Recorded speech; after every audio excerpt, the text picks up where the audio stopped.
with the text. We're now so Marcia, but I wanted to welcome Marcia. This is your first time with us. Tell us about yourself just for a second before we get started. I live in Woodland, California, and during the pandemic, I've been doing some searching community. And then I went to one of my friends is involved in a Bible study, and a friend of hers, the husband, did some Bible study with you, and so she recommended you, and so I was interested in getting more involved in understanding the Torah and the Bible Moses and all that stuff. So I thought, well, this might be a good place to start. That's awesome. Hi, Marcia. I'm Glory. I'm the one who told Geneva. Oh, okay. Geneva and that's what I thought. I wasn't 100% sure.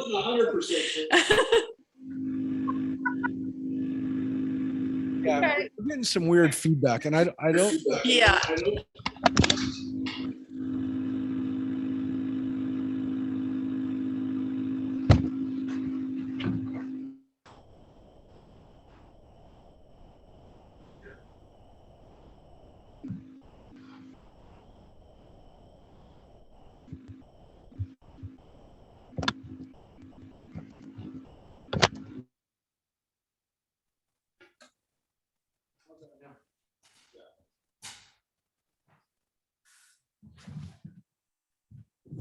Yeah, I think we were picking up from another mic somewhere here in the building. Yeah, the other mic. No, everything's good in here. It's just I know that it was hard to hear it over there in the computer world. So now we're gonna get going. And again, people join us. Feel free. And again, for Marcia, for everybody else, please jump in. We can hear you perfectly here. So we've got an audio set up here in the synagogue so that we can hear you perfectly. I think sometimes you hear us better than you're here. We hear you better than you hear us. But that being said, we can, that's the whole purpose of this, is to be able to have people chime in and give their thoughts and questions and stuff from wherever they are. And so we've got people from all around California and Texas, and sometimes we've got we had Arizona, we've had Nevada too. Sometimes I've been in Nevada. I've been in a few different countries. Well, I've actually been here, but we've got and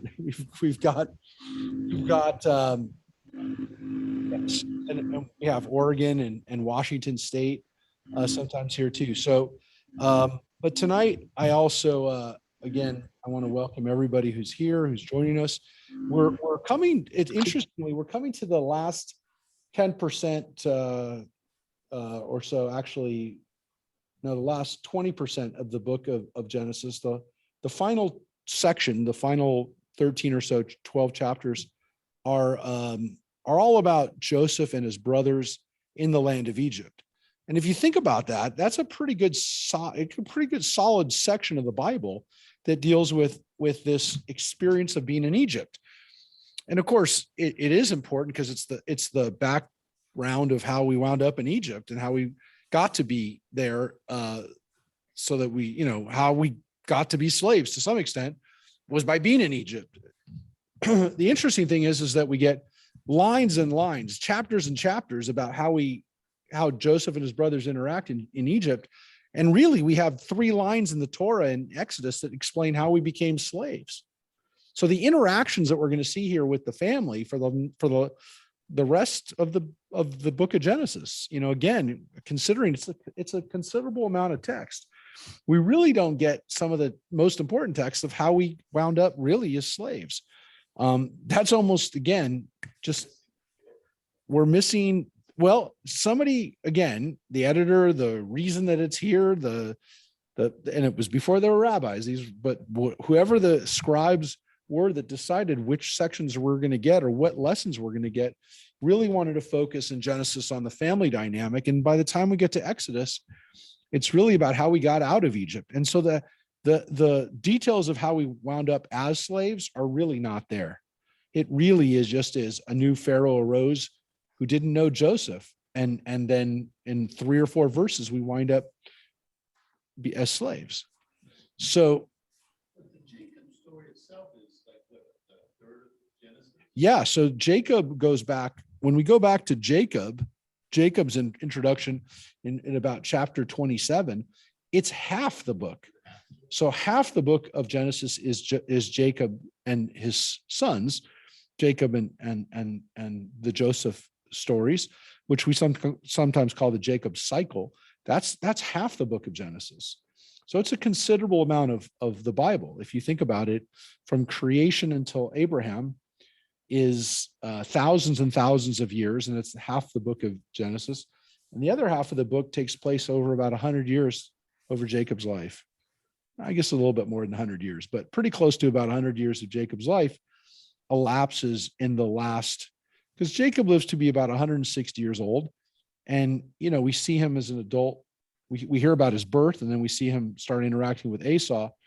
It's about 20, 25-year-old guy. It's basically 100 years in the last 25 chapters, and there's a few thousand years in the first 25 chapters of Genesis. So it's kind of interesting also to think about it like that. So when we think about these units, and this unit, which we've been reading, we read the first 2 chapters or so, pretty much from chapter 39, is where Joseph is in Potiphar's house. Last week, and again, just to recap, in chapters 40 and 41, we looked at how Joseph ends up getting taken out of the jail where he is, interprets Pharaoh's dreams, and Pharaoh puts him in charge of Egypt. And that's where we are now, where Joseph is in charge. Pharaoh's put him in charge of everything in Egypt. Basically said, you're the ruler. I'm the power behind the throne. I'm the real, I'm the power because I'm the inheritor of the power. I'm the face of power, but you're the person doing all the work. And so, and not even the power behind the throne. I've delegated all responsibilities to you, and you're going to figure out how to get us out of this 7 years of famine that is looming, which will be a worldwide catastrophe. And what we just read in last week's portion is indeed it was. And Jacob says to his family, go down to Egypt and get us food. And this is the part that this is kind of where we left off. So, again, the whole world came to Joseph to procure rations, for the famine had become severe throughout the world. So interestingly, by the way, it seems as though the famine was severe in the land of Egypt, and the famine, however, spread to the whole world. So what's interesting about that is it seems as though they got it first, and then it spread everywhere else. And then they had an advantage over everybody because it's where it started, and they had better control over it. I just thought of that for a second. It has eerie parallels to China today. Never thought about that before. Because here's what it says. It says, severe land of Egypt, and then it spread over the whole world. To get food. Still there. All right. So Jacob saw there were food rations to be out of Egypt. He said, this is the part we read that finished with. Why do you keep looking at one another? Now I hear, he went on, there are rations to be had in the land of Egypt. Go down and procure rations for us there, that we may live and not die. So 10 of Joseph's brothers went down to get rations in Egypt. For Jacob did not send Joseph's brother Benjamin with his brothers, since he feared that he might meet with disaster. And again, why? Because Jacob still very vividly remembers Joseph's demise. He believes Joseph is dead, remember, and he doesn't want to see his other son Benjamin, his youngest son, his other only left son with only one remaining that he had with Rachel. He doesn't want to see that child die too. And Benjamin was considerably younger than his brothers. Now, there's so much going on probably in Jacob's mind because, again, it's Rachel's child that she had, that she actually died giving birth to. And remember, he loves Rachel. So this is really very much not just his son, but also his last living link to his beloved wife. He knows and maybe suspects that the older brothers hate Benjamin just like they hated Joseph, because number one, he's the son of the favored wife, but also, again, this child of his old age that maybe, again, they saw that their father doted on him more than he did the older kids. So these are all things that are going on in Jacob's minds, but we know that it says he feared that he might meet with disaster. It's what it says. So here's what this is where we pick up. It says the sons of Israel were among those who came to procure rations for the famine extended to the land of Canaan. Now, I will tell you that if this does sound repetitive, and I kind of said this to Mike as we were leaving last week, there does seem to be two versions of this story. And again, for those who study the authorship issue, there's one right here where we see Jacob saw there were food rations to be had in Egypt. And this one says the sons of Israel, and it calls him Israel. And it's set up so that Jacob sends them and sons of Israel were there. So it's not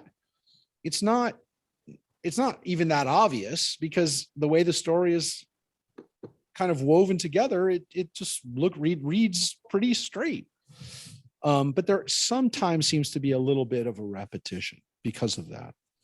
So Joseph was a vizier of the land. It was he who dispensed rations to all the people of the land. And Joseph's brothers came and bowed low to him with their faces on the ground. By the way, the main reason why I told you to start looking at it now and start keeping an eye for it, because you're going to see a giveaway here too about the different authors, because it's going to go back to the brothers in a moment. When Joseph saw his brothers, he recognized them, but he acted like a stranger toward them and spoke harshly to them. He asked them, "Where do you come from?" And they said, "From the land of Canaan to procure food."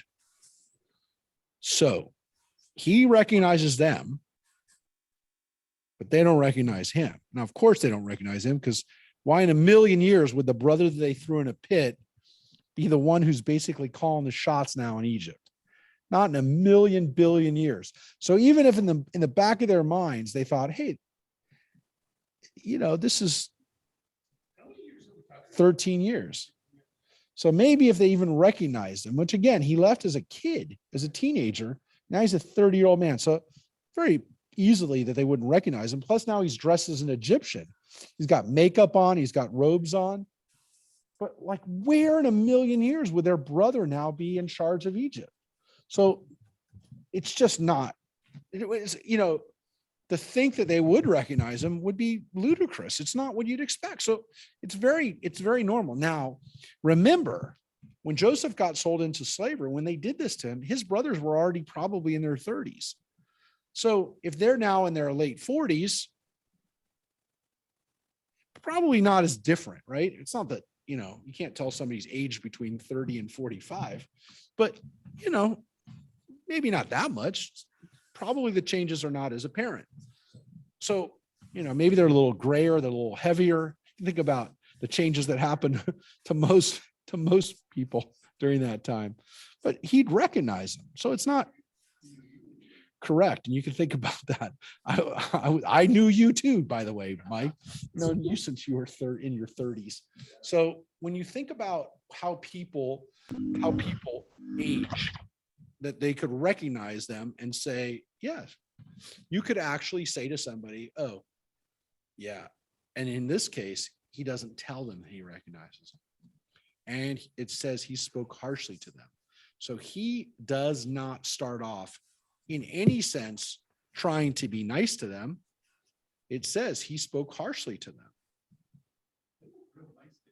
Well, of course, but remember something. He doesn't test them at first. We're going to get into the test. It seems like right away, he doesn't really want to be nice to them. So, well, what's interesting is that when it does say to him that they spoke to him kashot with with harshness, hardness. He's pushing them. He's pushing them. And watch what he does. Watch what he does to them. Yeah, watch what he does to them. But right away, he recognizes them. For though Joseph recognized his brothers, they did not recognize him. Recalling the dreams he had dreamed about them, Joseph said to them, "You are spies. You have come to see the land in its nakedness." But they said to him, "No, my lord, truly your servants have come to procure food." Now, before we move on, I want to ask you a question. It says, Vayiskor Yosef et Chalamot. He recalled the dreams he had dreamed about them. And he said to them, "You are spies. You have come to the land to see its nakedness." So he says to them, you are here to spy out the land and to figure out our weaknesses, how you can get through to, attack us, how you can steal from us. What's the way that, how we can somehow take advantage of it. That's what Joseph accuses them of.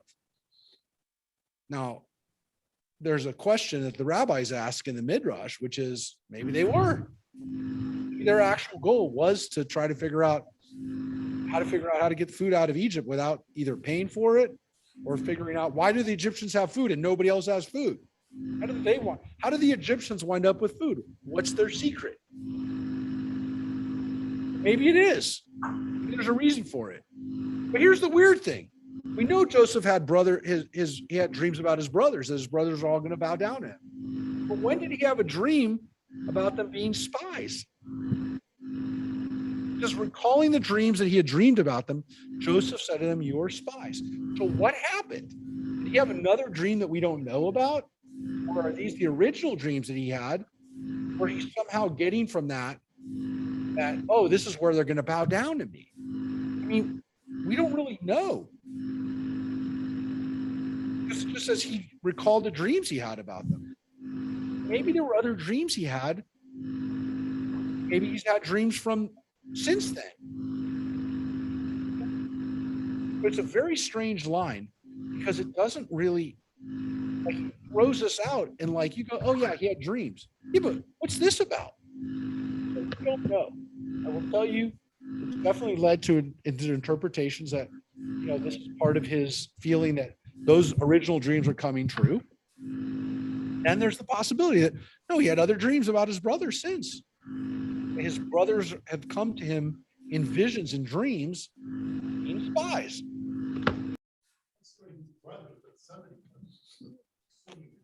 Maybe, yeah, maybe.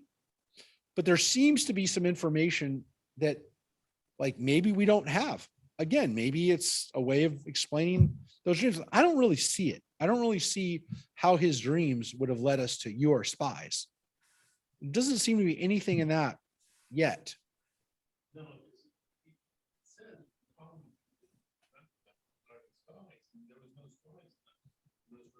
Doesn't seem to be to me.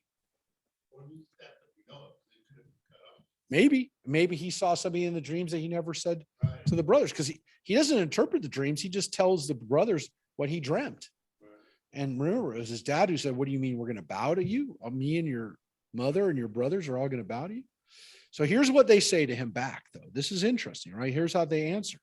"We are all of us sons of the same man. We are being honest.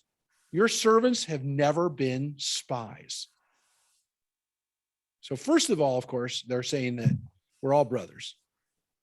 We're being honest, which, of course, we know that they weren't honest with him. They did the most dishonest thing possible. They tried to kill him and then sold him into slavery. So he ain't, none of these guys are honest. Maybe they're being honest now, but it's like when someone says to you, "You want me to be honest with you?" And you go, "Wait, are you normally not honest with me?" It's like, that's why you gotta be careful when you use that. You want me to be honest with you? What were you doing 2 seconds ago? Not being honest? But we know they haven't been honest with Joseph. Of course, they say, "Your servants," right? Avdecha. And again, they're putting themselves in a submissive position of saying, "We are your servants." Okay. It's all good. But here's the funny thing. They say to him, Kulanu b'nei ish echad. We are all sons of the same man. They just said that to Joseph, not knowing how true what they actually just said. We are all sons of the same man. They said it to the other brother. At that moment, they're saying that they're being honest. They didn't realize how honest they were being. Sometimes you don't know how truthful you are. You don't know how truthful you are. That's an example of it. That's an example of speaking a truth that you don't even realize had another layer to it. So you could say that that's ironic, but it's not lost on us when we hear the word, we are all sons of the same man. We are being honest. And he said to them, nope, you have come to see the land in its nakedness. He is not laying off. He's there. He is not giving up on them. He's saying, you're spies. And he says it to them. He's not giving up. And they replied, your servants were 12 brothers, the son of a certain man in the land of Canaan. The youngest, however, is now with our father, and one is no more. And that's what they just told Joseph. Now you can imagine hearing this. And this is one of those scenes in the Bible that you just have to imagine in your head. They're speaking to Joseph, and they say to him, we had another brother, but he is no more. And they didn't say he's dead. They didn't say that. They could have said that because they've been maintaining that lie, at least to their father. We have to assume they've been telling other people back in Canaan, including their mom and their stepmoms or the other family and their wives and their kids, and we know by this point there's 70 family members, except for the 10 brothers, and we don't know what they told Benjamin. We assume they told him the same thing they told Jacob, which is that he's dead. They've been maintaining a lie amongst all of the family and all their servants and anyone who comes into town and anybody who ever says, yeah, what happened to Joseph? But here to Joseph, they don't say our brother's dead.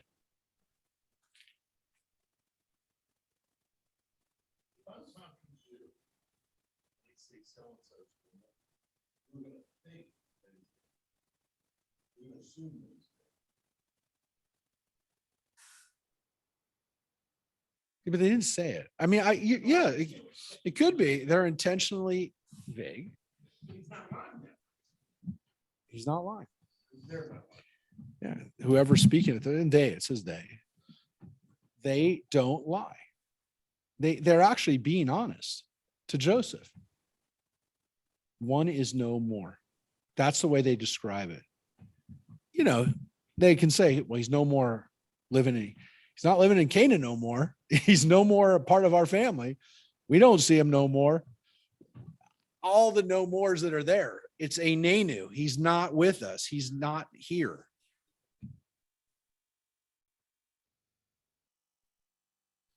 So it's a very powerful line. And you're right, Mike. People speak that way euphemistically. They don't want to confront the reality of a death. They say this person's no longer with us. Like, what does that mean? What do you mean? They're not in the room with you? They don't live with you anymore? No, we know when say this person's no longer with us, they don't mean that they're just not. Yeah, I mean, you can make the argument they don't need to maintain the lie with this guy. He's a stranger that they're never going to see him again. But the fact that they just hit Joseph with that and they didn't have to say anything. Now, all of this is wrapped up into it, right? This scene here with the reunification of Joseph. And this is the first reunification. It's not the last. There's several reunifications here. But this first meeting that they have, Joseph He didn't ask them, how many brothers do you have? He didn't say that. They're spilling their guts, if you will. They're giving information that they didn't have to give. They just said things that, I mean, you can argue that, oh, they're just trying to prove their honesty, their integrity, their truthfulness, their openness, that they're telling everything. But of course, who they're telling it to is at least ironic, if not, like, again, one of those biblical moments where you go, oh yeah, this is to teach us that we really can never escape our, who we are and the things that we do, even when we think we can. But here we have, the youngest is with our father and one is no more. But they still refer to themselves as 12 brothers, which I don't want to psychologically interpret what that means, because who knows what that would have meant for Joseph. But Joseph, well, there's no Dina. Mike just said there's no Dina. That's true. And plus there's a daughter. No, we have a sister. No, they didn't do that. But what they just did is they included Joseph as one of their brothers. Now, did he pick up on that? Did that matter to him? Did he care? But the fact that his brothers still refer to him, still remember him, still include him as part of their family. Like, I mean, people do that all the time. I mean, people say, I had 5 kids, right? And one of them passed away. They don't say, I only have 4 kids. Some people do, but a lot of people say, I have 5 kids. One of them passed away. They don't say, they don't write them out just out of their lives just because they've died. I'm not saying, that's what they intended to do here, however they looked at it. But Joseph, at the very least, we can make the argument, just heard something that might have hit him in a certain way, in some powerful way, which is that his family still thinks about him. And they still, and maybe in a way that he never had heard before, which is his brother still felt of him as a brother.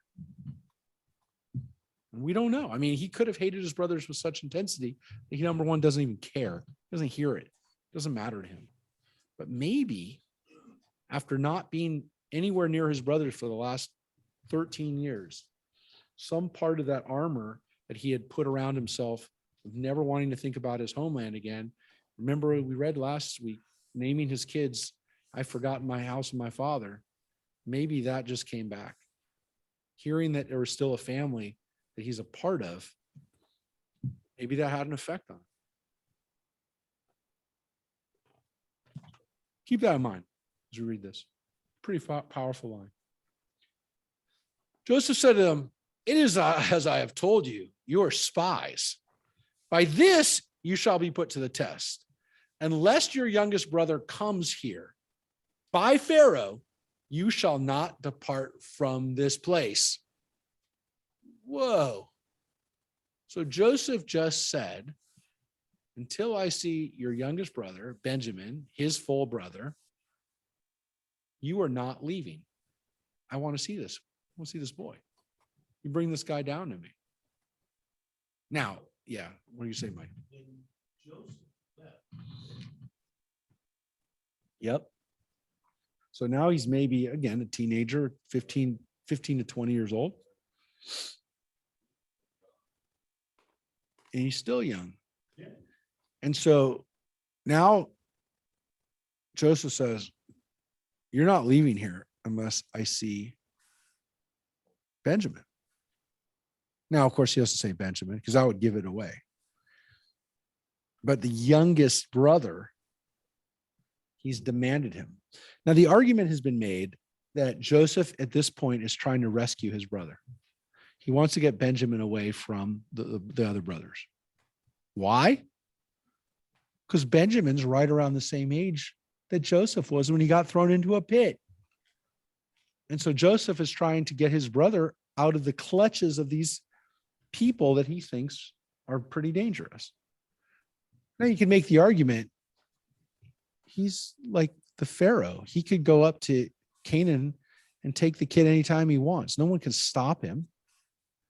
maybe the Pharaoh wouldn't let him go, but he could send an army there, bring the kid back. Again, at no time did Joseph go try to find his dad and his family and Benjamin, or again, does he feel that his family has tried to find out what happened to him?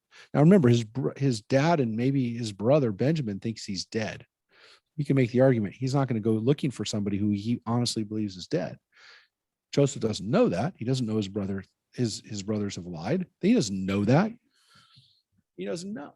He at this moment could still say, my father gave up on me.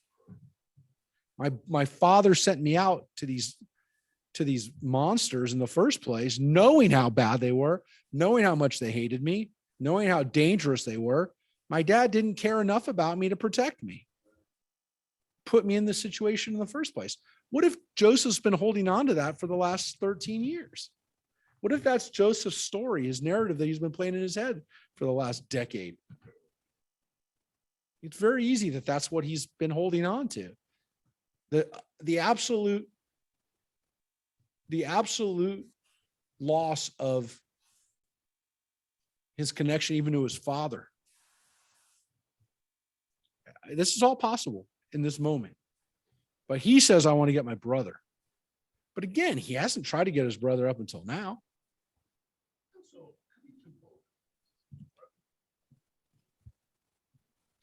Again, it could be, he just wants to mess with her. Now, of course, there's the theory that he's just testing his brothers, that this is all a test. And he has just said, by this you shall be put to the test, right? So he thinks, or the brothers think that's the test. That's not really his test. His test is to see what they do with the brother, to see whether they're going to get Benjamin, give him up. Because again, that's the ultimate test. We'll get to this today. Well, if not today, then next week.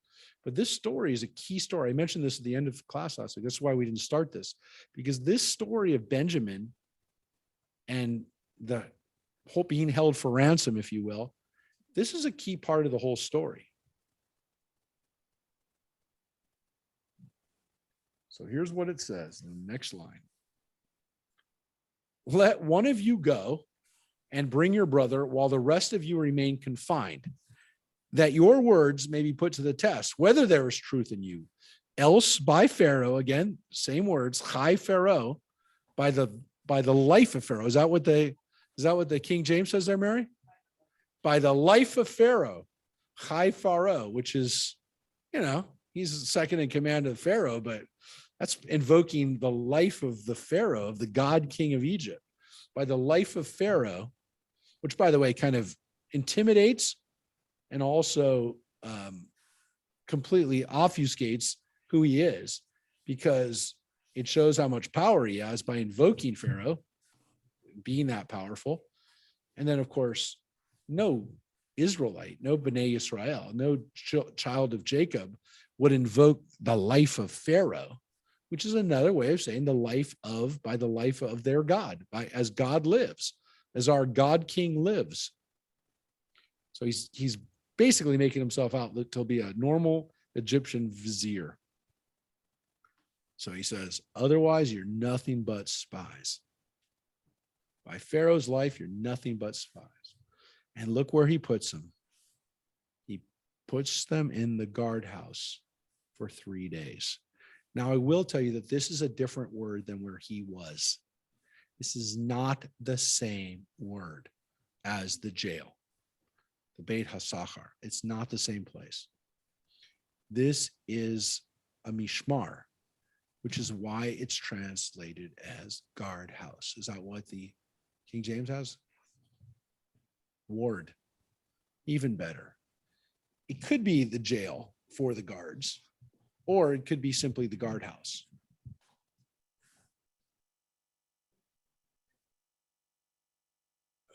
Confined is the translation that they used here. And imprisoned would be good. Confined. The word ha'asru, which is it's the word we use for inmates, asurim, matir asurim. God is the one who frees the captives. It's someone who's captive, held captive or confined, jailed. Could be, all those are good translations, but he does not put him in jail. He puts him in a guardhouse, which is still under confinement, but it's not jail. It's basically putting him in a place where they can't get out of it, but it's not, they're not with other inmates, if you will, usually. I mean, that's not the word. They're under lock and key. They're in a place that they can't get, they're under the watch of the guards. So they're surrounded by the police, if you will. So that's why it's more like a jail as opposed to a prison. So on the third day, Joseph said to them, "Do this and you shall live, for I fear God." Wow. So he just hit them with, "I fear God. If you are being honest, let one of your brothers be held in your place of detention, while the rest of you go and take home rations for your starving households.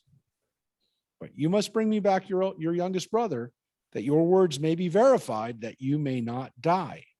And they did accordingly. Mm-hmm. So this is what it says. Again, we're going to hold one of you ransom or hostage until the other brother comes back. Now, we will give you the food. We're going to give you the rations, which is good for your family, keep you guys alive, so you get what you came here for. But this one who stays back does not get to come home unless I see Benjamin. He is Benjamin, but we know he's Benjamin, the youngest brother. He keeps calling him the youngest brother. It's his full brother. Any comments or questions? Again, this is the test. And now they have 3 days to think about it. Yep. Yes. Well, it's confusing because it seems like he may have just tipped his hat. Because he just invoked God. He just said, Elohim ani yirah. Right? I fear God. Now that doesn't mean I pray to God, I speak to God, I keep kosher, I do whatever else, right? Doesn't mean that. But he just said, I fear God, which again, maybe makes them trust him a little bit more, which is that he's been approaching them like, I'm an Egyptian. I work for Pharaoh. I'm an Egyptian who worships Egyptian gods. I don't know from your ways. I don't have your morality, which of course they don't seem to have much morality, the brothers. But, he's basically saying, no, I actually know the way people are supposed to behave. I'm following God's ways by fearing God. Now, what's interesting about this, and we've talked about this before, the term God-fears actually became a known entity by the rabbinic period, by the early rabbinic period. Some of the early Christians, people who accepted Jesus as the Messiah, were actually out of this group of people we call God-fearers, people who were not Jewish, but who believed in God, meaning they believed in the God of the Torah, but they didn't follow the Torah as their guide for life, which means they liked the ethical monotheism. They liked the idea of one God. They didn't like the idea of worshiping Zeus and all the other demigods. And they liked the idea that there's consequences and maybe even that there's a heaven, all these kinds of ideas, but they weren't so sure about keeping kosher. They weren't so sure about keeping Shabbat. Probably had a big issue with getting circumcised. So these things kept them in this quasi-Jewish state of being God-fearers. And what we know about Paul, when he first became a follower of Jesus, even though he never met Jesus, when he first became a follower of Jesus, he thought to himself, where we can get a lot of converts from? Where we can get a lot of Jesus followers from? That group. The group that really doesn't want to follow Jewish ritual, but really likes the ideas of the Torah. And so he really took his message to those God-fearers. And we know the God-fearers existed because the rabbis wrote about them, the Christians wrote about them, and we actually have archaeological evidence from these people. Because what's interesting about them is they went to temple. They went to synagogues. They went to the temple, which was still standing in Jerusalem, and paid for offerings to be made, even though they couldn't walk into it themselves because the inner court, the main, not even the Holy of Holies I'm talking about, obviously that was only the Kohen Gadol, but the outer court, there was a court called the court of the Gentiles, because that's where Gentiles could go. And you don't have a court of the Gentiles unless there were Gentiles who were coming there and offering sacrifices to Elohim. So we know that they were doing it. We have archaeological evidence they're doing it because we also found inscriptions in synagogues. And the earliest synagogues that were existing, remember, the earliest synagogues existed while there was still a temple. There was an overlap. It's not like the temple was destroyed and then everyone started worshiping in synagogues. There were already synagogues where Jews were congregating in Turkey and in Asia Minor, in Greece, all over the place, in southern parts of Israel, and in Egypt. Huge synagogue in Egypt, biggest synagogue in the world, bigger than the temple was the synagogue in Alexandria. And so that we know that people were coming there, including God-fearers. So this idea that Joseph is already a God-fearer doesn't really surprise us. And it maybe allowed Joseph to identify himself as a believer in God, but not part of the family yet. Because at this point, there are 70 Jews. There's not a nation. There's not even like a big club. It's a family. It's grandfather. Maybe he's a great grandfather, a very young, early grandfather, but it's possible. I mean, yeah, why not? I mean, Judah should have been a grandfather by now, so he was kind of a grandfather of his own children. But yeah, I mean, he would have been. If I was reading it, I would just read it as literal. Et ha Elohim. I fear the gods. Yeah, but I fear all the gods. But Elohim is always Our God. Our God. I mean, it's Okay. Always, but every time we see the word Elohim, it's Our God. Yeah. Okay. We got to be consistent with it. So yeah. I'm saying it's okay. It just means that Joseph just gave them some information, at least information. They shouldn't be scared of him because he does for God. Okay. Yeah. So he gave him that. So they said to one another, "Alas, we are being punished on account of our brother, because we looked on at his anguish, yet paid no heed as he pleaded with us. That is why this distress has come upon us." Now, what's interesting about that is that story isn't in chapter 37, or that line isn't in chapter 37. If you were trying to think about what was happening while Joseph was in the pit, we don't know. Bible doesn't tell us in chapter 37. It doesn't. But the brothers just gave away something that we didn't hear before, which to some extent makes its lack of being there in chapter 37 maybe even more powerful, which is the cries that he gave from the pit saying, "Don't leave me here."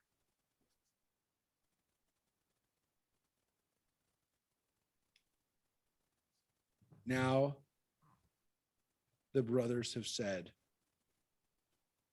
this is a karmic payback, if you will. Because what we did to Joseph, we are now being punished for it. We finally got it. Took a long time.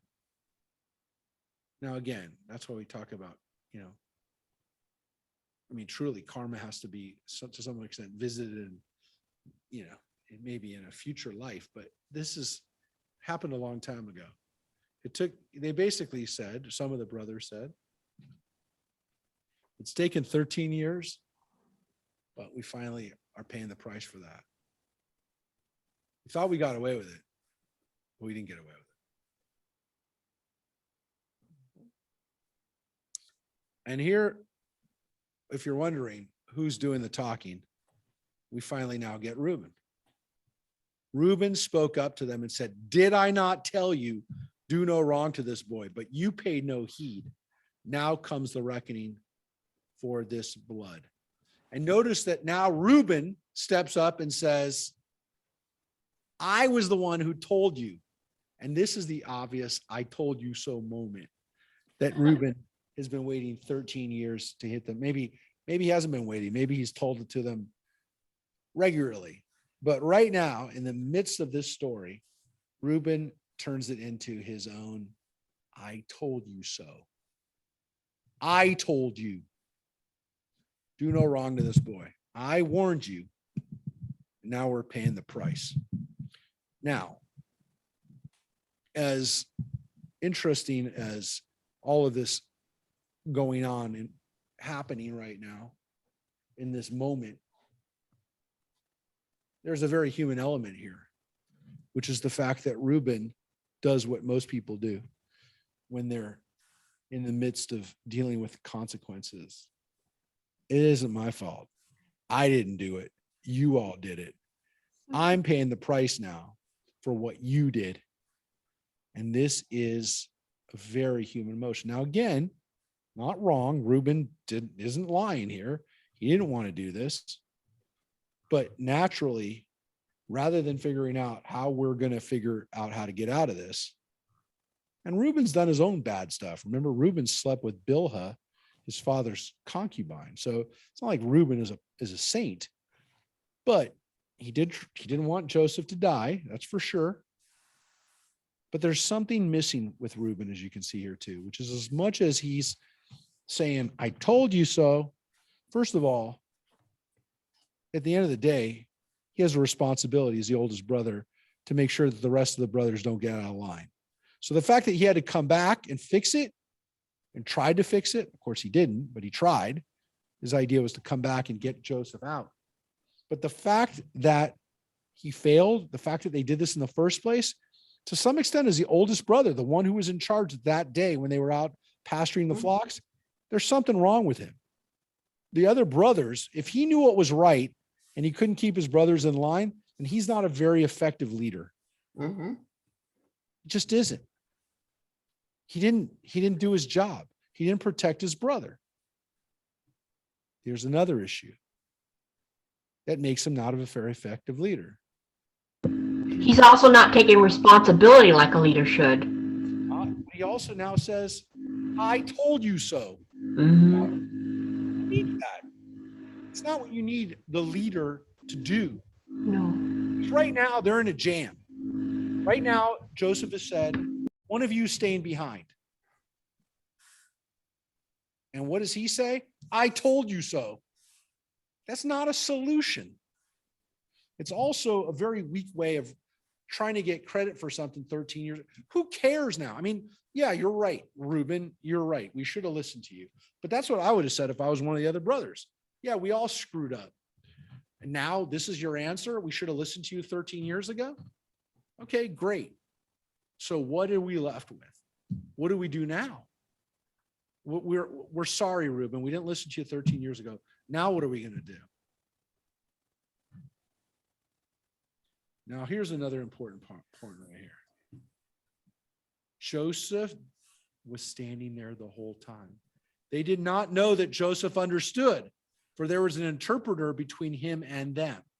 And so the Torah tells us that there was an interpreter there, which made this charade or charade all the more impressive, because Joseph didn't need an interpreter.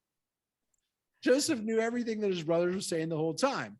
And we assume that at this point, while the brothers are talking to each other, they're either talking out of earshot or they don't say to the interpreter, can you please tell Joseph the following information?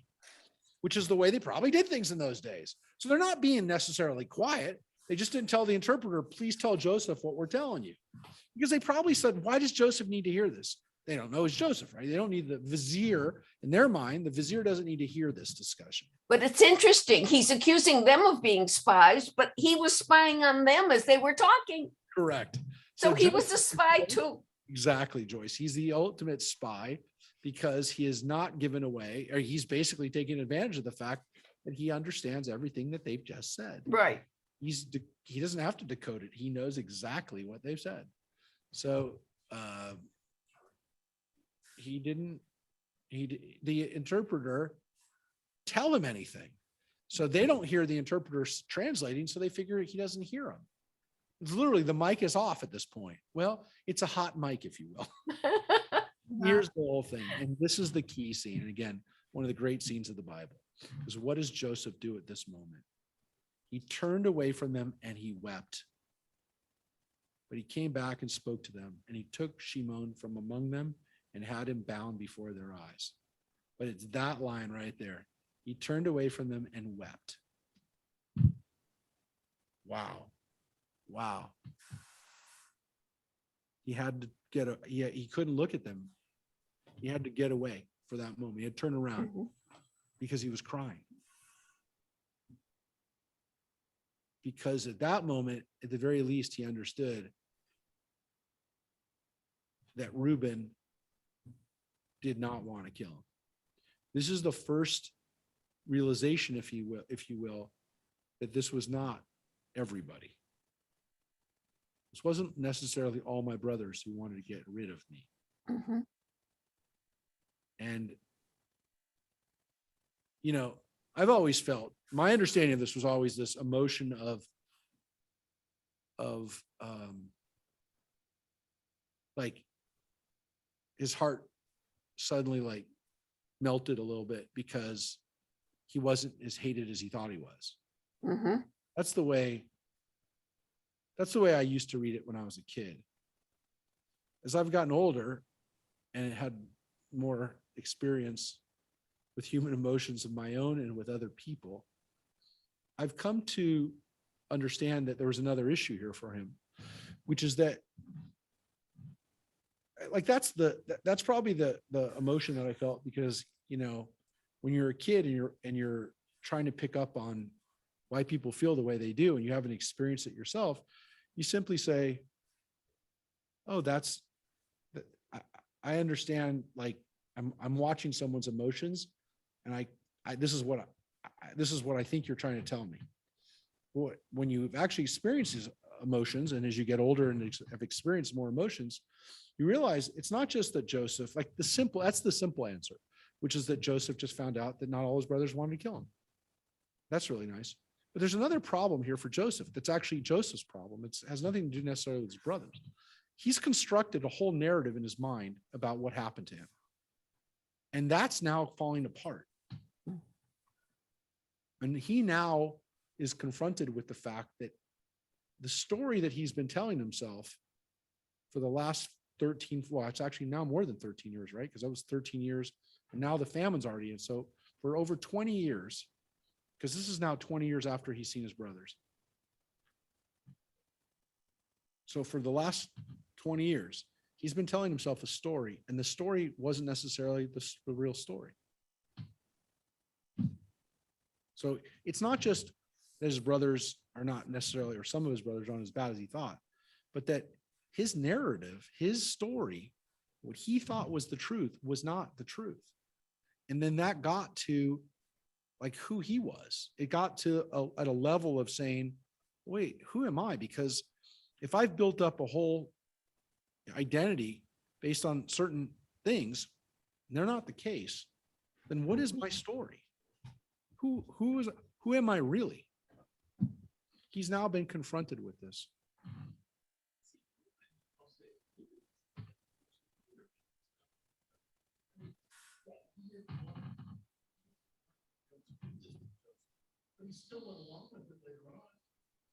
Yeah, but Joseph didn't know that.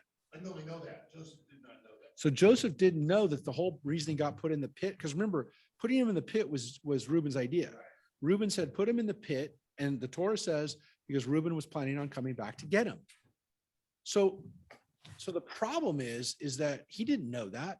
He thought Reuben was trying to kill him as much as everybody else. It turns out Reuben had a whole ruse to try, and he doesn't even know all that. All he's heard is his brother Reuben just said, I told you not to do anything bad to the boy. Now he's like thinking to himself, I didn't know that. I had no idea. And so he doesn't know. Joseph has a story that he's written about himself. It's not true. He just got, he had to confront and just got his mind blown that all these things he thought was happening wasn't happening, or at least some of them. Let's talk about that, right? So he takes Shimon from him and has them bound. So he's told them to bring somebody forward, and nobody's coming forward. So you could say to yourself at this point, well, Reuben's the oldest brother. He should go. Well, we just heard Reuben was actually one of the only righteous people. Judah is the one who says, let's sell him as a slave, which is maybe not as good as what Reuben did, but also trying to not kill him. But Shimon and Levi, Shimon being the next oldest son, would kind of be the next in line. There's another theory and another midrash based on Shimon's behavior, because remember, Shimon and Levi were the ones that we just read about, right around that same time. In chapter 34, we read about Shimon and Levi killing everyone in Shechem. And Shimon was known to be, by the Torah, not like a reputation or our midrash, a legend. The midrash really makes it bigger. Which we looked at in the midrash. Shimon is a thug. And so Shimon is violent.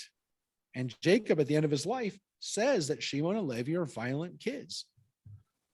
I mean, they're not kids anymore by the time he blesses them. They're 100, but he hasn't forgiven or forgotten who they are, which is why he doesn't really give them very good blessings at the end of his life, Jacob. And so Shimon gets thrown in prison because maybe Shimon was the one you got to watch out for. You don't want to turn your back on Shimon. And so Shimon, number one, is the next oldest, right after Reuben, but also maybe the most dangerous. And if Joseph knows, which we assume he knew because it was chapter 34, if he knew that Shimon was the one responsible for killing everyone in Shechem,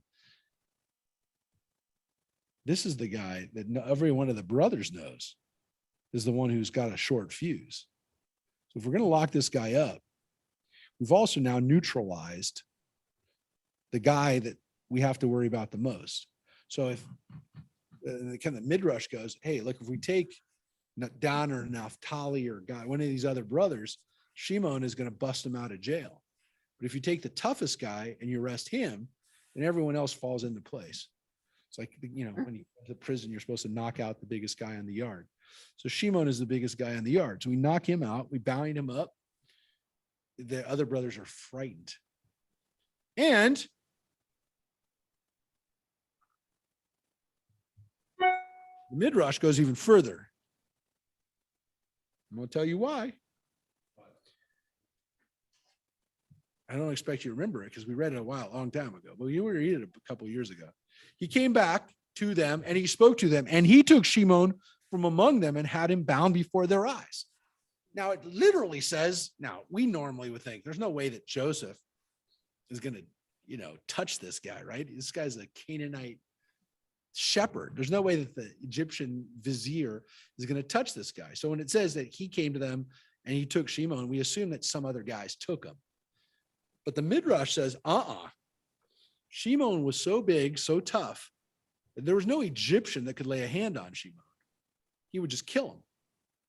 He's that strong. He's that powerful. He's like a superhero. Only Joseph could do it because what, of course, they don't know about Joseph. He's got the same superpowers. He's got the same Jacob blood flowing through him. So the only person who could take Shimon and bind him up is Joseph, which freaked them out even more because they all knew how strong each other were. They all knew the powers that they had. So the fact that there was some Egyptian guy that just took their guy and bound him up freaks them all out. There is no breaking out of jail here. These brothers are all chastened because the toughest brother just got taken out by an Egyptian. He's not killed, he's bound. So that's all based on the fact that it says he took him, that Joseph did it. I'm just telling you where the midrash goes because that's what it says literally. So Joseph then gave orders to fill their bags with grain, return each one's money to his sack, and give them provisions for the journey, and this was done for them. So he gave them their grain, he put their money back, and then he also gave them provisions for the journey, which means he gave them food for the way back. took care of their animals, whatever.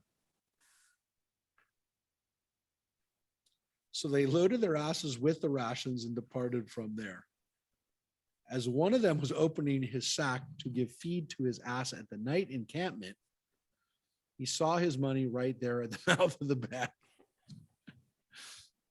And he said to his brothers, "My money has been returned.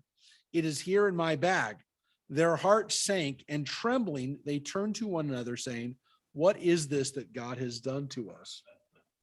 So Joseph just played a trick on all of them, because now he's made them all look like they were stealing.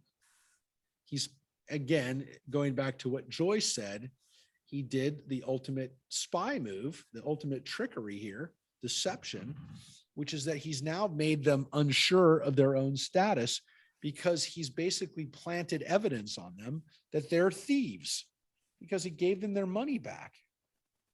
So now, no matter what, if they get caught, people are going to say, and remember, they're only a night out of, it's the first night on their way out.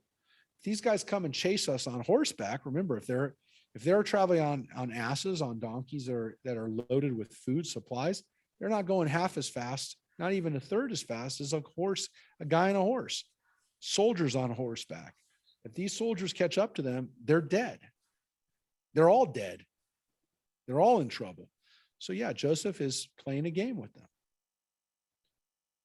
And they say, "What is God done to us?" Notice again, Elohim, what has God done to us? Not again, what did we do to ourselves? How do we get ourselves in this? What is God doing to me? Why me, God? This is their ultimate lack of, again, responsibility. They're looking at elsewhere. They're looking elsewhere for their problem. But again, they don't know that they're being tricked. When they had came to their father Jacob in the land of Canaan, they told him all that had befallen them, saying, "The man," look at just the note here, the participant whose involvement defines this situation. It's the word Ish, though. Ish Adoni, the man who is Lord of the land, spoke harshly to us and accused us of spying on the land. Wow. Accused. You wonder whether Jacob at this point says, "Really, guys? You think that's strange, knowing what kind of reputation you've already created for me? You guys are known to be can be very violent. You do some weird stuff.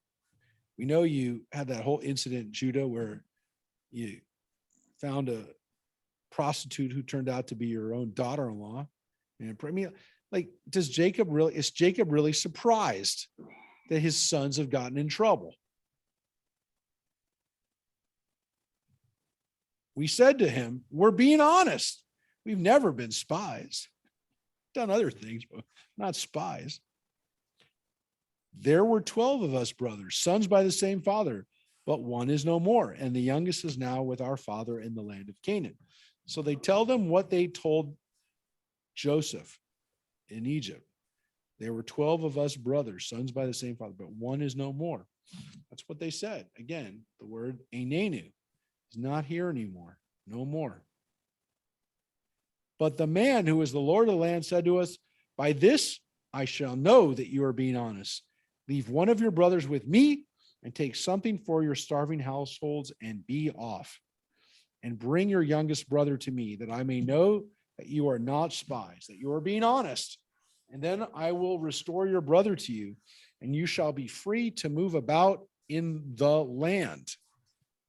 Which seems to be even more, which is not just, "I'm going to give you food," but that you will be able to live in Egypt.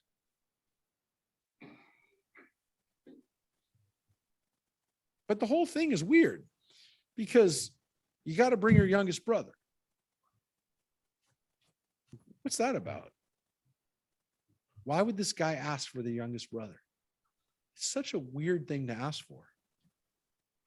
So they just told him the story, told their dad the story, their meeting. And look at what he says. Oh, one more part here. That's right. As they were emptying their sacks, there in each one sack was his money bag. When they and their father saw the money bags, they were dismayed. And here it seems like, again, they go through this ritual of opening their bags for their dad. And it seems as though they went through, oh, look, our money's here. Like we already know that they saw it. So their dad sees it. And Jacob said to them, it is always me that you bereave. Joseph is no more, and Shimon is no more. And now you would take away Benjamin. These things always happen to me. That is Jacob's lament. That's his feeling. Why is this stuff always happening to me? He's narcissistic. Yeah, it is an interesting way of looking at your troubles. Feel that it's only what things happen to. Now again, he's had terrible things happen to him. He had 12 sons and a daughter. There's a higher probability this happened. It's been said by many people. I'm not the first. When people talk about a curse on the Kennedys, people say, yeah, but when there's 100 of you, stuff is going to happen. Now, is it worse than what other families have had? Yeah, they've had two of the sons were assassinated in public, but I mean, if you have that many kids and that many grandkids and great grandkids, are you going to have a few stories that are very sad and tragic? Yeah. If you're serving in public office, are you going to have some sad things happen? Yeah, it's going to happen. And we know that almost every political leader you can mention has had some tragedy in their life. Because every family's had tragedy in their life.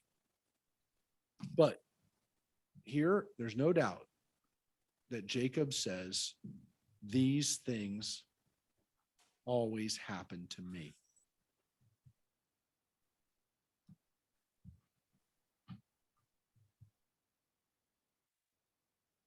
Yeah. And when you look at what he says to them,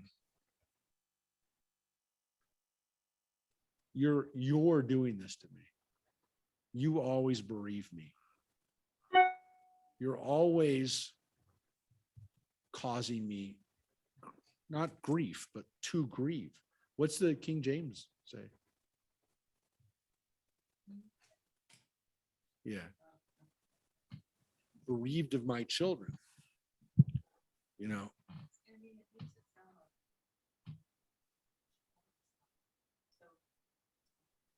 Oh, yeah. Yeah, exactly.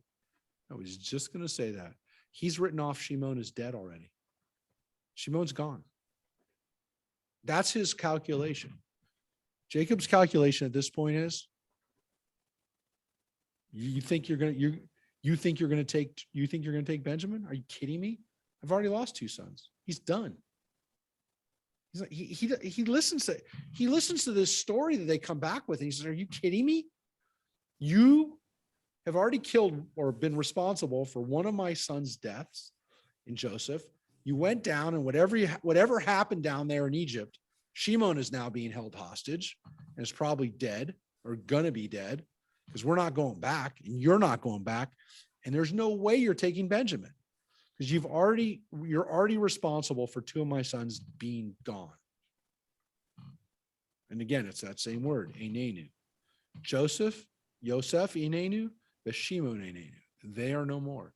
He's no more, and he's no more. And now you're going to take Benjamin. And that's what he says. You're going to take Benjamin. That's the translation. Tichu. Are you going to take Benjamin? Well,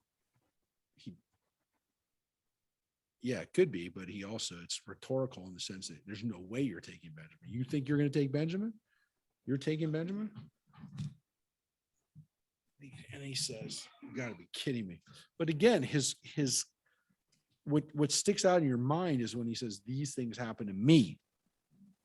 They happen to me. So this is Joseph, this is Jacob's takeaway. This is me. This is my life. These things are happening to me. And here's what Reuben says. Reuben said to his father, you may kill my 2 sons if I do not bring him back to you. Put him in my care, and I will return him to you. But he said, my son must not go down with you, for his brother is dead, and he alone is left. If he meets with disaster on this journey you are taking, you will send my white head down to Sheol in grief, which means you will kill me in sadness. I will die of sadness if you do this. If he dies, if he meets with disaster, he says he is not going down. I mean, that's what he says. My son must not go down. Now, that second part of it, though, he alone is left. That's not what the brothers want to hear. That's not what the other sons want to hear from their dad, which is, what about us, Dad? Like, yeah, I know it'd be terrible if anything happened to Benjamin, but you still got 10 other sons, but not the way Jacob looks at it. Because if something happens to Benjamin, now all vestiges, all traces of Rachel are gone from this world. I will not let that happen. And he says flat out, Benjamin is the last piece of Rachel that I have. Because that's what he means when he alone is left. He knows he's got these sons. He's not stupid. He doesn't want them. He loves Shimon. It's not like he wants Shimon to be gone. He says Shimon is gone. That he's troubled by that. He doesn't say Joseph's gone. Now Shimon's gone. I don't really care. He says Joseph's gone and Shimon's gone. I don't want to lose any more sons. And I can't lose Benjamin. I can't. It will kill me. So he says he must not go down. He's not going. And that's the way the chapter ends. That's the last word of chapter 42, which is, I will die if something happens to him. So he's pretty sure that if Benjamin goes down, it's not going to be good. So, of course, where we leave it is, and why the chapter ends here is, okay, Benjamin's not going down. Well, we know he does go down, but we're going to see why. And that's what we're going to finish with tonight, folks. We're going to finish up with why Benjamin goes down as we begin chapter 43. So we've definitely finished an idea, which is that Benjamin isn't going. That's the way the episode ends. That's the way that night ends. That episode ends with Jacob looking at his sons and going, he's not going. And that's the way the episode ends. That's the way a cliffhanger. And there's no way he's going down.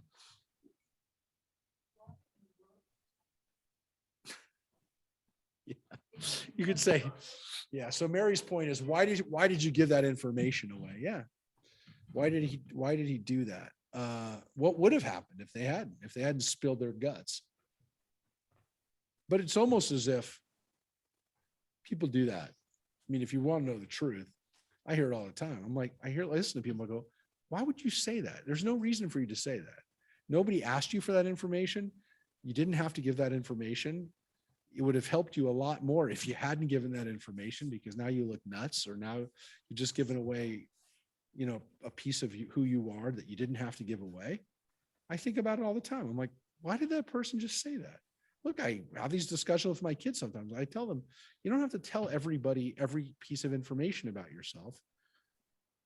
First of all, that's not their business. And second of all, that's your information. It has value, and it takes away your value if people know it, because they don't need to know it. If they need to know And it, it's needed for the story in the future.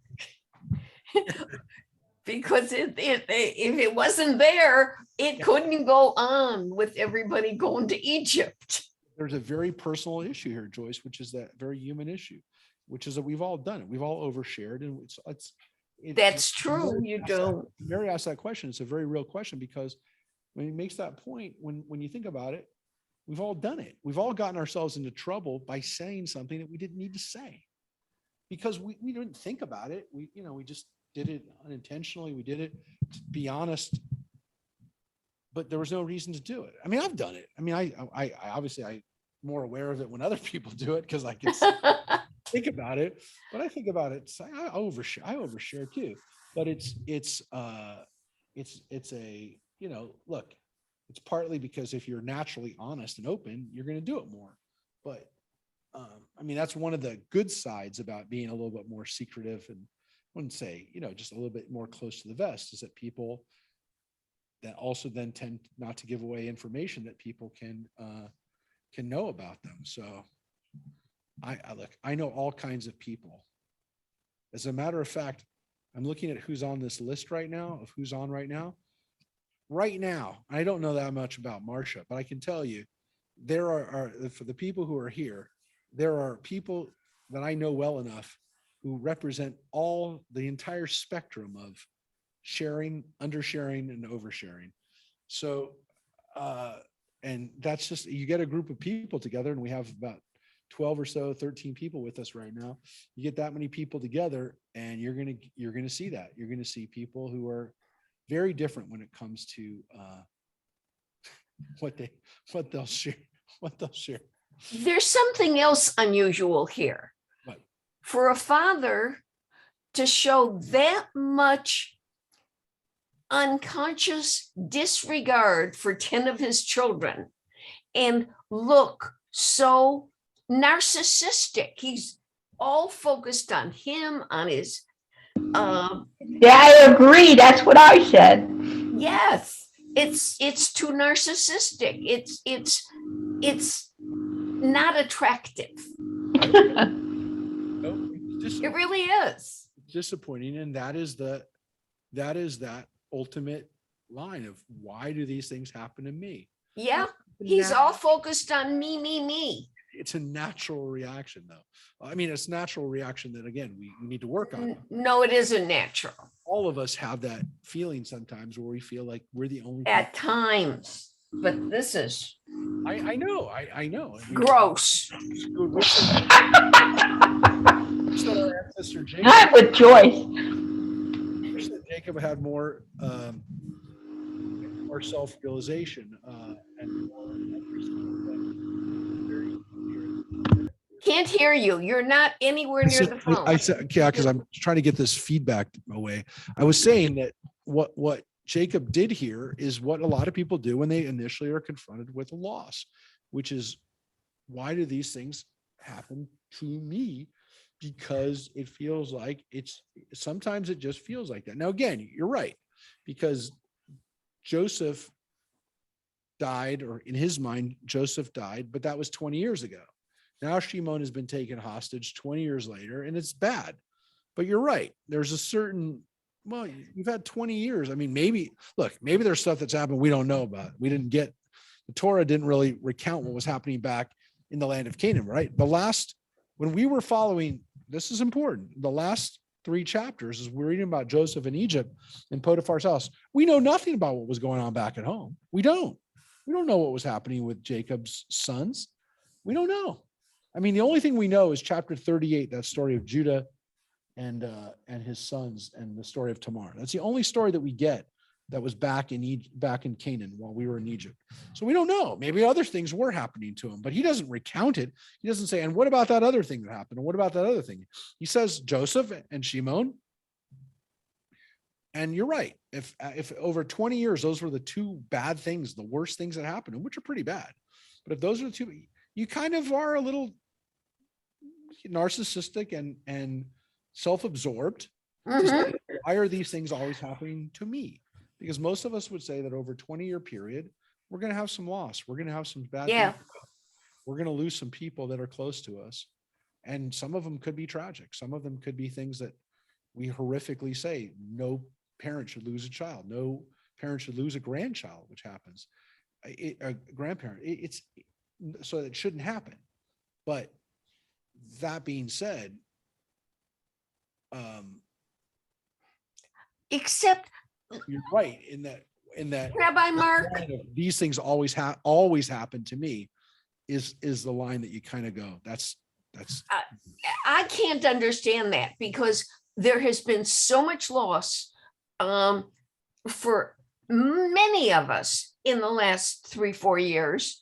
And it's loss after loss. And not once, I don't think you thought, why did that death happen to me? And I know that I have been dealing with loss, and I've never once thought, why is this happening to me?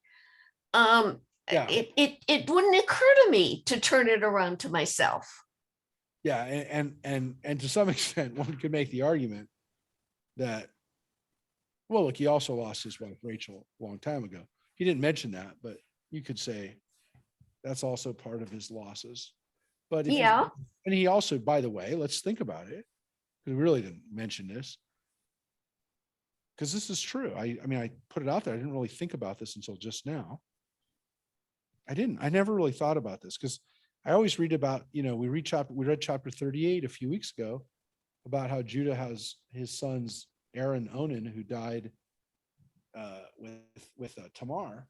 Those were Jacob's grandsons. I mean, Jacob lost 2 grandsons. I mean, when you add up some of his losses, it's not easy. And as I said, if you have 12 sons and a daughter, you're going to have your fair share probably of tough things. I mean, just the odds, they go up, right?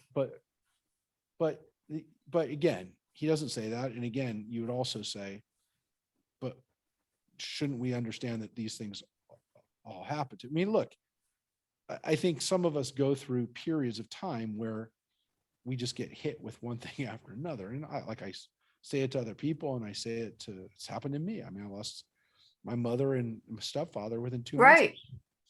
It was a pretty bad period, but you say when it rains, it pours, but there are people go through tough times. And sometimes, the catastrophic issues are that they magnify or amplify because of how the frequency and how close they come to each other. Right.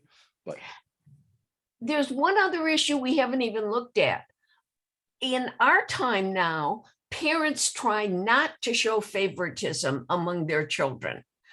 And this was such blatant favoritism. Was that obvious then in all the families, or is this unusual for that time? It's unusual for this time. No, because we always. You're right. You're right. So is there extra emphasis on it? Look, we know that the Torah does focus on these weird stories where Joseph winds up being the most favored because, he's Rachel's son. He's the 11th oldest or 12th oldest, if you include Dinah. So he shouldn't have been the favorite, but he is.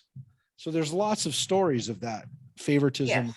That isn't bound to what it should be, which is the oldest child. The fact that Solomon becomes king when he's not the oldest son. There's a lot of stories of that in the Bible, but there is, I think that that the Torah does give us a message that showing, I think in the story, especially of Jacob, we talked about it, that Jacob is partly to blame for the Yes. for the problems of the brothers. And I think the rabbis recognize that. That's why they said, Joseph had a part in this. Yes. Jacob did. And so obviously the brothers did the horrible thing of trying to kill him, but they all had a problem. They all had a role to play, and Jacob did by favoring Joseph in the first place. So we are left with these problems of favoritism. I think the Torah honestly says, to some extent, you are going to have problems if you show overt favoritism to a child, and be very careful. Yes. Of primogeniture, where one child inherits more than the others, because look, the Bible takes it at face value that that's what it's going to happen, because that's the way everybody did it. But the Bible also gives so many stories of sons that, like Jacob himself, who winds up being the inheritor, who wasn't supposed to be, because the Bible kind of gives us an idea that, what, maybe it's not a bad thing sometimes if we don't just follow the rule and just give the oldest child Mhm. twice as much as the next oldest child. So there is something to be said for the Bible's, kind of message that's almost revolutionary in the sense that don't think that that's really the way things should be, because ideally, if it's a meritocracy, you don't have that. But it still gets to this issue of why should somebody, just by virtue of them being the first child, ends up getting more than, or getting more attention or more love or whatever. But yes, the favoritism to some extent causes these problems in the first place. The Bible does recognize that. And again, goes back to Jacob and Esau, when Esau was favored by Right. Isaac. And again, you'd think that Jacob would have learned, right, from his own father, but he doesn't. He perpetuates that problem. And we're going to see that Joseph does the same thing. So hopefully we're learning now over and over again. But you have to look at the Bible going, it means that people repeat the same mistake that they saw their parents do, and they don't have the self-awareness to Yeah. get that cycle broke. So yes, Joyce, it is a problem in the Bible, and I think the Bible is aware of it. I think the Bible, it's enough of Genesis. There's enough in Genesis alone where you kind of come out of it going, yeah, maybe we got to be careful about this. So Reuben speaks up here as the oldest brother and says, look, keep my sons. You can kill them. You can kill them if I don't bring them back. Which again, the response the Midrash has is, what is Jacob going to say? What am I going to do? Killing your two sons is going to bring back my two sons? So that's what Reuben says, kill my two sons. And he's like, that's not going to bring back two other sons. Well, by that point, yeah. By that point, he says it's not going to be there. It's not going to be there. So what happens? The famine in the land was severe. And when they had eaten up those new rations, right? The rations that they had gotten from Egypt, their father said to them, go again and procure some food for us. And he says to him, return, right? Go back. What does the King James say for that? Yeah. So Judah said to him, the man, Ish again, man, warned us, do not let me see your faces unless your brother is with you. Let's see what the note. No, but we would have to assume that it's still within the 7 years. It's within that 7-year period of the famine. If you will let our brother go with us, we will go down and procure food for you. But if you will not let him go, we will not go down. For that man said to us, do not let me see your faces unless your brother is with you. Which again, we just heard that. Sounds a little repetitive. Yep. However long Shimon's been there, Shimon has been sitting in a guardhouse for the last year. And Israel said, Israel said, up here, it just said Judah. It didn't say Jacob there. Israel said, why did you serve me so ill as to tell the man that you had another brother? So Israel, there's Jacob actually, and again, it doesn't say it in this version where he says Jacob, right? Mm-hmm. Jacob said, it's always me you bereave. Now here, Israel says to Judah, now it's Judah, right? It's a different brother. It's not Reuben speaking up. It's the other brother that's in the Mm-hmm. Why did you serve me so ill to tell the man that you had another brother? If you kept your mouth shut. So that's what Jacob says now. You should have kept your mouth shut. They replied, but the man kept asking us about us and our family, saying, is your father still living? Have you another brother? And we answered him accordingly. How are we to know he would say, bring your brother here? Well, let's just go back real quick. Let's go back there.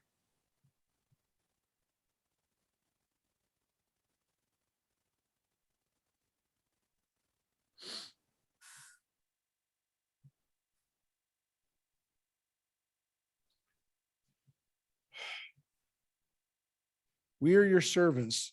We, your servants, have 12 brothers, sons of a certain man in the land of Canaan. The youngest, however, is now with our father, and one is no more. Joseph said to them, I have told you, you are spies, unless your youngest brother comes here. So that's what they said to him. They said, we have another brother.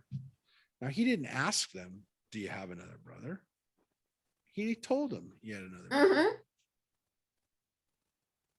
So Israel's right. Like, if you'd kept your mouth shut, in his mind, this is all coming about. Now, of course, Jacob, Israel, doesn't know that Joseph knew who they were the whole time. So he could have asked them that, but it didn't say he asked them that. Is there another part of the story that we don't have where he said that? We don't know. So we don't know. But this is what we have. That Israel is now saying, why did you do that? And Judah, or this is all they replied, but he kept asking. Then Judah said to his father Israel, send the boy in my care and let us be on our way, that we may live and not die. You and we and our children. Now look at Judah. I myself will be surety for him. You may hold me responsible if I do not bring him back to you and set him before you. I shall stand guilty before you forever. For we could have been there and back twice if we had not dawdled. Now notice how Judah is a little different than Reuben. Now again, were they two different stories about two different guys that stepped up? Possibly, probably. They were two different authors who want to make their ancestor look like they were the ones willing to do the right thing, if you will. But whatever you have Judah, number one, not saying, take my sons, please, right? But take me. It's me. It'll be on me. And me. I'll be responsible. I'll stand guilty before you if I don't do it. And then he says to his dad, we could have already had food if you just let us go. We're sitting here, we're squabbling about it. Could have already been there and back already. Let's just go. Right? Look at this. Then their father Israel said to him, if it must be so, do this. Take some of the choice products of the land in your baggage and carry them down as a gift for the man. Some balm and some honey, some gum, some laudanum, some pistachio nuts, and some almonds. And take with you double the money, carrying back with you the money that was replaced in the mouths of your bag. Perhaps it was a mistake. Take your brother too, and go back at once to the man. And so Jacob comes up with his plan, which is that we're going to take the money back that he gave us back. Well, he didn't know that he was giving it back, but let's make sure we bring that money back. Let's make sure we bring back some other stuff as a gift. Some of the great products that we have in our land or that pass through our land, like pistachio nuts and honey and gum and laudanum and some of these other cool things that are made from the east and maybe pass through the land of Israel, balm. Let's bring these things to him too. So hopefully we'll be able to bribe him a little bit, which is kind of funny because to some extent, you're going to see the richest man in the world. What are you going to give the richest man in the world from your little backwater Twitter? Very good, Mike. Twitter. I was going to say that. The richest man in the world. Anything he wants already. Yep. Yeah, Jacob's wealthy, but he ain't nothing compared to Pharaoh, to the man in charge. What can he, and now for the last several years, this guy's just been amassing money too. We're going to get to that. What Joseph's been doing in the land of Egypt, making Egypt a powerhouse, even more so a powerhouse. So it's kind of ridiculous. Like, we're going to gather up some trinkets to give to this guy who's got everything. But there's something, quaint about it. There's something, charmingly naive, if you will, about Jacob trying to put together this basket of goodies for Joseph. Yeah. maybe we'll give him something, and the brothers must be thinking to themselves, because the brothers had been to Egypt. They had seen the wealth, the opulence of these palaces. They must be thinking to themselves, our dad is nuts. He's a country bumpkin, thinking that we're going to bring something to the Pharaoh, thinking that this guy cares about any of our money. This guy has some weird fetish about our brother. I mean, look, they don't even care. Watch. I mean, it's not that they don't care. The equation is we're all going to die if we don't get food. We don't have a choice. We don't have a choice. Whatever we give him, it doesn't matter, because he wants Benjamin.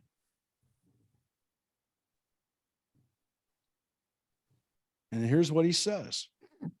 May El Shaddai dispose the man to mercy toward you, that he may release to you your brother, as well as Benjamin. As for me, if I am to be bereaved, I shall be bereaved. So if it's going to happen, it's going to happen. And he says that.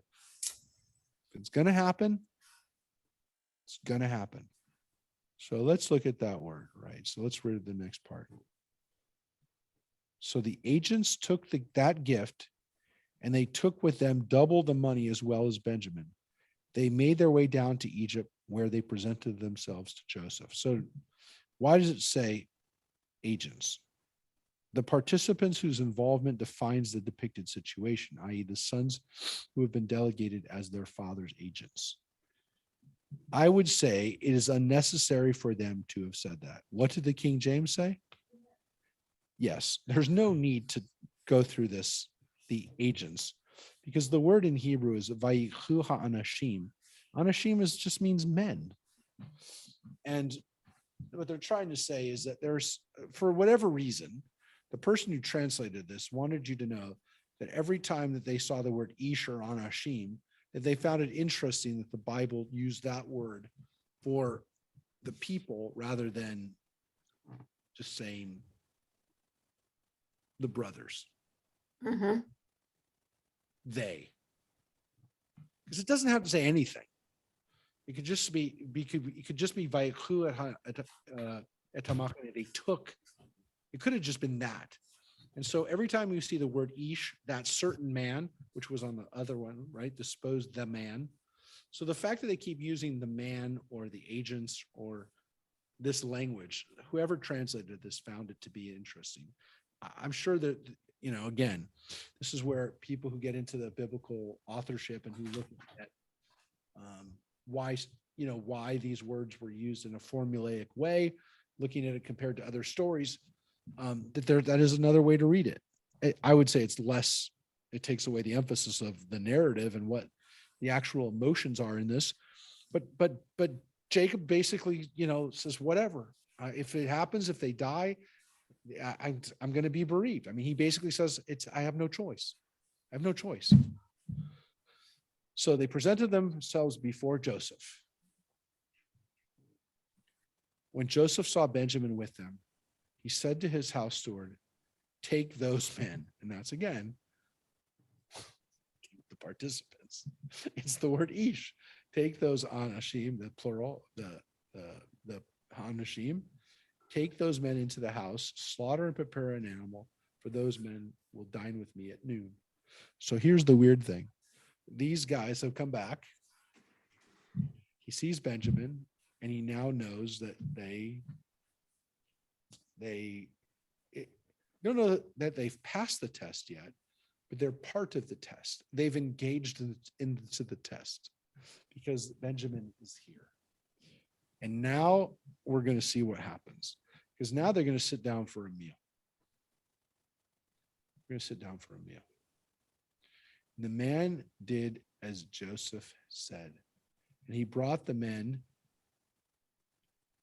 into Joseph's house. But the men were frightened at being brought into Joseph's house. It must be, they thought, because of the money we placed in our bags the first time that we have been brought inside as a pretext to attack us and seize us as slaves with our pack animals. So they're saying Joseph is just, or they don't know it's Joseph, but the vizier is just trying to get us off guard and be able to get us weak, get us into a place where he can capture us. Now, again, the fact that they seem to be thinking that that's what Joseph needs to do in order to capture them seems to be either naive, or as the Midrash says, they're not afraid of Egyptians. They're not afraid of normal situations where Egyptians are going to try to get them because they can't get them. They're too powerful. But maybe if we have some wine, if they get us into a house, off of our animals, off of a way we can escape, if they get us away from the street, we can't run away. This is a way to kind of lure us. That's what they're saying. So they were frightened.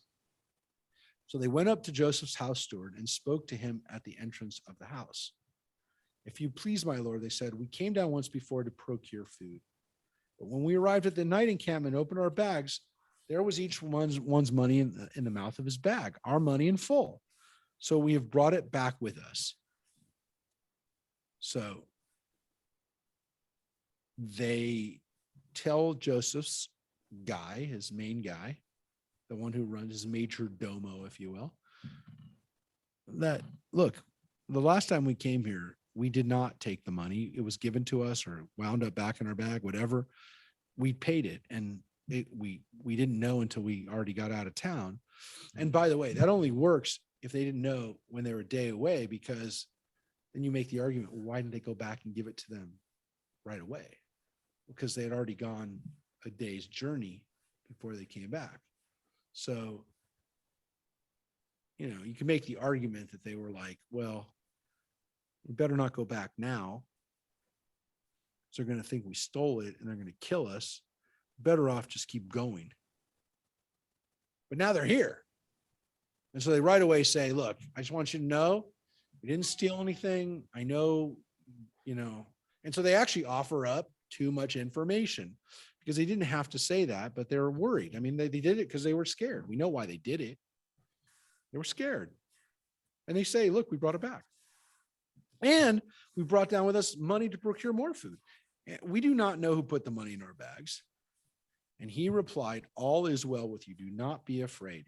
Your God, the God of your father's house, must have put treasure in your bags for you. I got your payment. And he brought out Shimon to them. Wow. So we don't know who this guy is. But this guy, we don't know his name. We don't know his name. He's in on it. Has to be. Because he's just told them, we know you didn't steal it.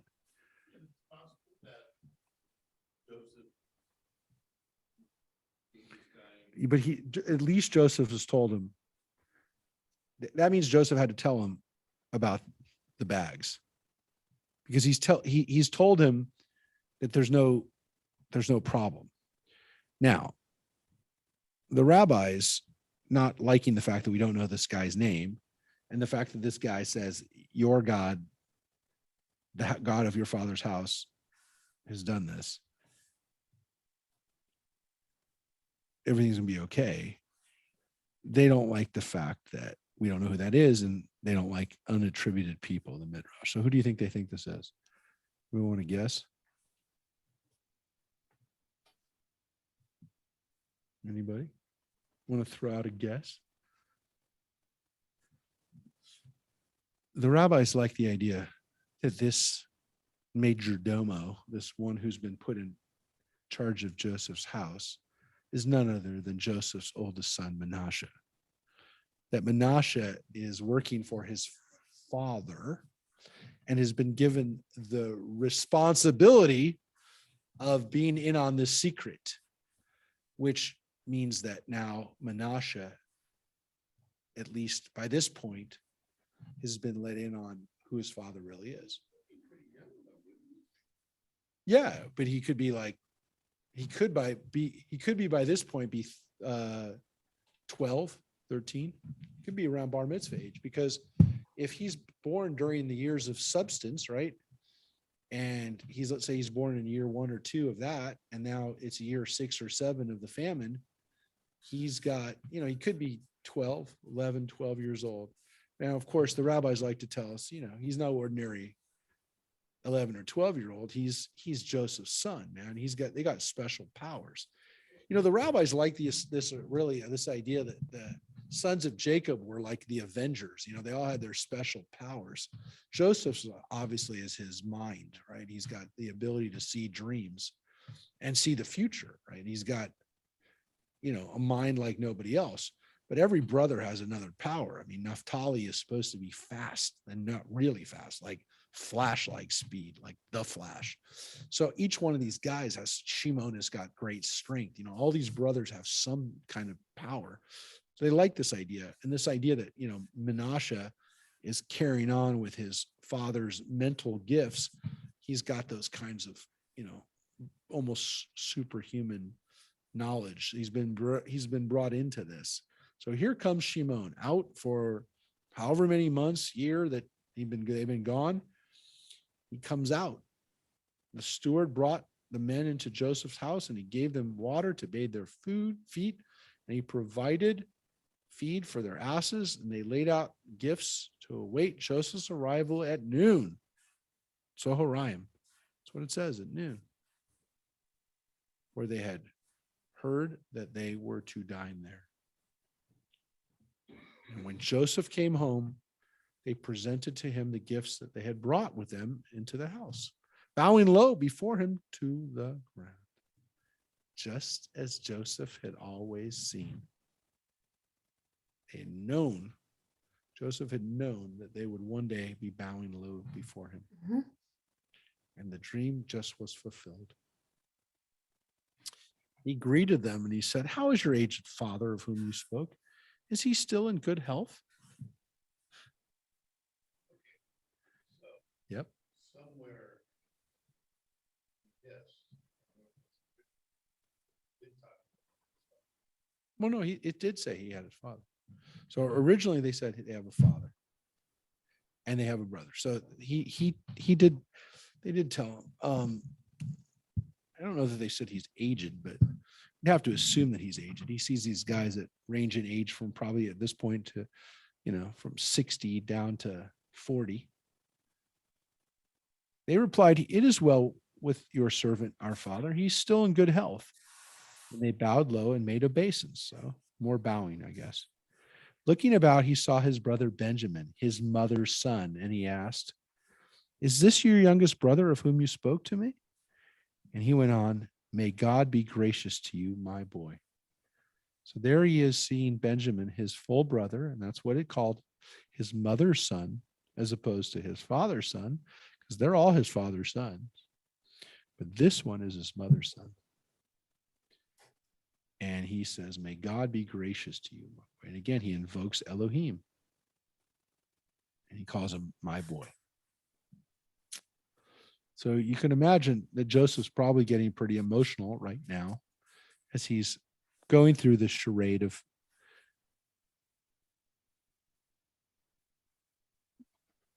seeing Benjamin, his brother, and not being able to say, "Hey, Benjamin, I'm your brother Joseph," that you probably, again, not only have you not seen me since you probably can't remember me, but I'm not dead.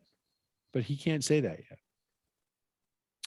With that, Joseph hurried out, for he was overcome with feeling toward his brother and was on the verge of tears. He went into the room and wept there. Wow. So here you have Joseph's real reaction, which is that he couldn't keep it up. He's going through this act. He's trying to pretend that he doesn't know this boy, and he can't do it. He has to run out of the room. I mean, what are they thinking when they see this guy run out? And then he's weeping. And like, how's he even going to come back? He's so verklempt, right? Because it says he washed his face. He reappeared, and now in control of himself, he gave the order, serve the meal. So it says he literally had to wash his face. He had to get composure. He had to regain his composure.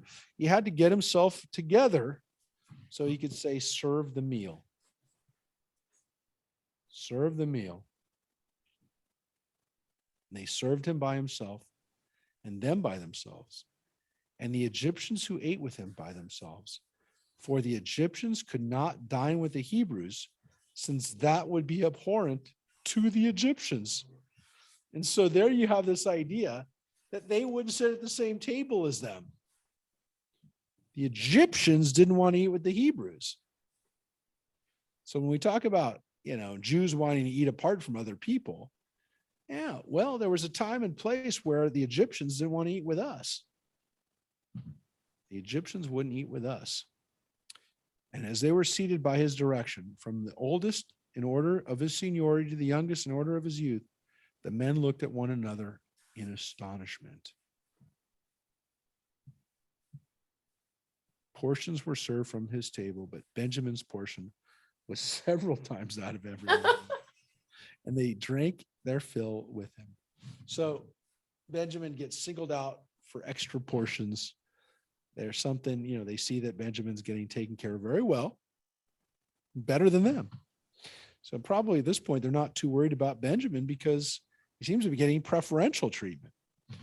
Now, we don't know what happened in this moment. While they were sitting across in a different table from them, the Egyptians are looking at the brothers, from oldest in order of his seniority to the youngest in order of their youth. The men looked at one another in astonishment. What, and again, that's where the words Hanashim, Ish, El Rehu, the words Anashim and Ish are here again. I will say that's not normal, but what was really the point, of course, is not the use of Anashim or Ish, but what did the Egyptians see when they looked at Jacob's sons all sitting around the table, along the table in order? What did they see that was astonishing to them? They must have seen that Joseph looked like them, that they were all familiar. Absolutely. That Joseph looked like them. Whether the Egyptians said, you know what, our friend Joseph over there looks a lot like them. Now look, if people knew Joseph's backstory, that he was from the land of Canaan, maybe people are starting to suspect that maybe Joseph has a connection to these people. He's definitely singled them out for some very strange treatment.